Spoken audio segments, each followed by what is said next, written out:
Bonjour à toutes et à tous, bienvenue sur Grand Lille TV, merci d'être en notre compagnie en ce mercredi 25 novembre. En images en 7 minutes, voici sans plus attendre un tour complet de l'actualité du Grand Lille avec le journal préparé par l'ensemble de la rédaction.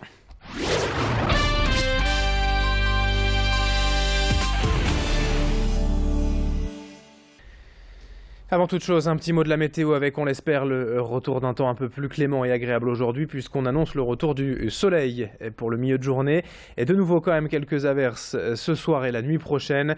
Avant cela, les températures vont remonter jusqu'à 8 ou 9 degrés pour les maximales. La météo complète, bien sûr, on en reparle après le journal. La une de cette édition tout de suite, c'est évidemment cette prise d'otage hier soir à Roubaix et cet important déploiement de forces de l'ordre en pleine ville aux abords de l'avenue Gustave Delory.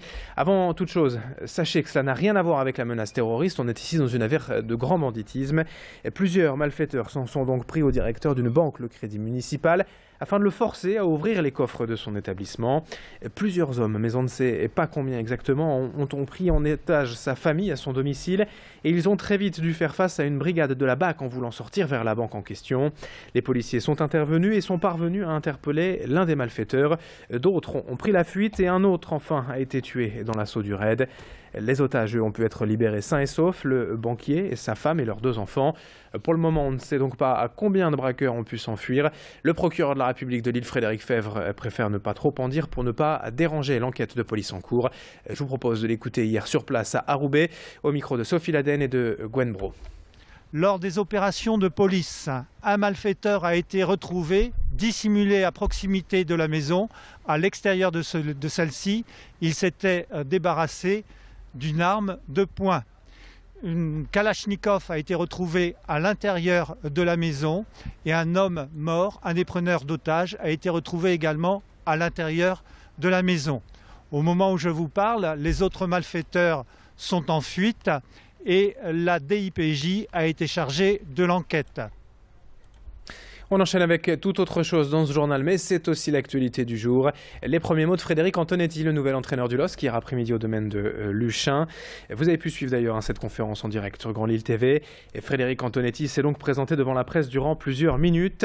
Avec Lille, il retrouve la Ligue 1 après 2 années sans club. Pour info, il a signé un contrat de 2 ans avec les Dogs et arrive avec son adjoint de toujours, Jean-Pierre De Zerbi. Pour l'instant, le technicien corse a pu assister à 2 entraînements et pour lui, la priorité c'est d'apprendre à connaître les joueurs pour redonner confiance au groupe et vite ramener le LOSC dans les 10 premiers au classement. Idil Gunaï et Louis Caillé étaient à Luchin hier. On l'écoute. Frédéric Antonetti sur Grand Lille TV. J'arrive dans une région sans a priori. Moi, je arrive ici pour travailler, pour prendre du plaisir, pour essayer de faire le meilleur travail possible. Voilà.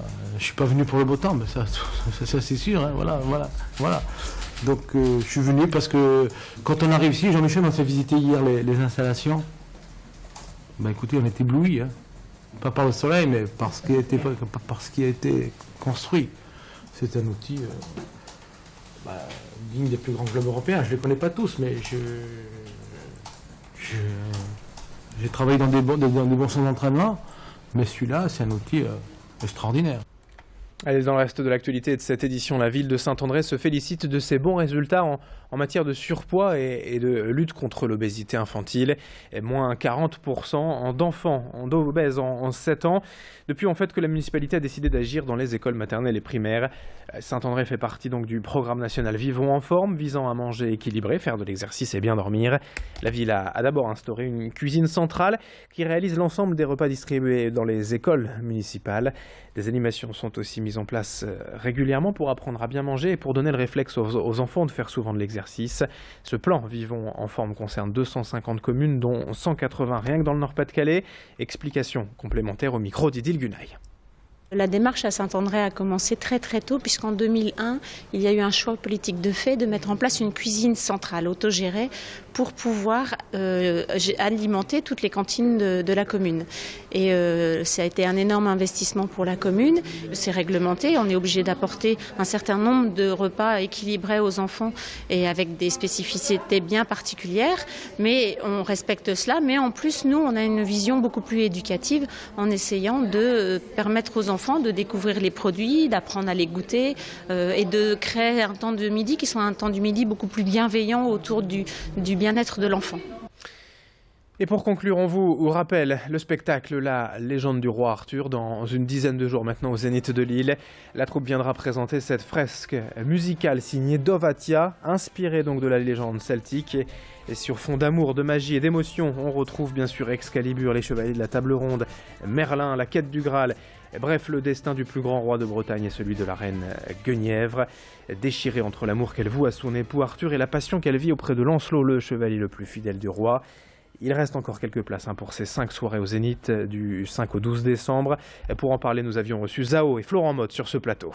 C'est une musique mélangée, très moderne, mais il y a bien sûr une grande inspiration celte qui est fidèle justement à la musique bretonne. Il y a des instruments d'époque, du biniou, de la cornemuse, et tout ça c'est mélangé à beaucoup d'émotions. C'est une grande musique comme les musiques de film, parce que ça doit décrire des tableaux, et assez moderne, puisqu'il y a des choses qui bougent pas mal et qui sont empruntées au code pop d'aujourd'hui. Il y a un peu de tout, quoi. Allez, fin de cette édition. On se retrouve dans une poignée de secondes pour la météo et pour l'infotrafic sur Grand Lille TV.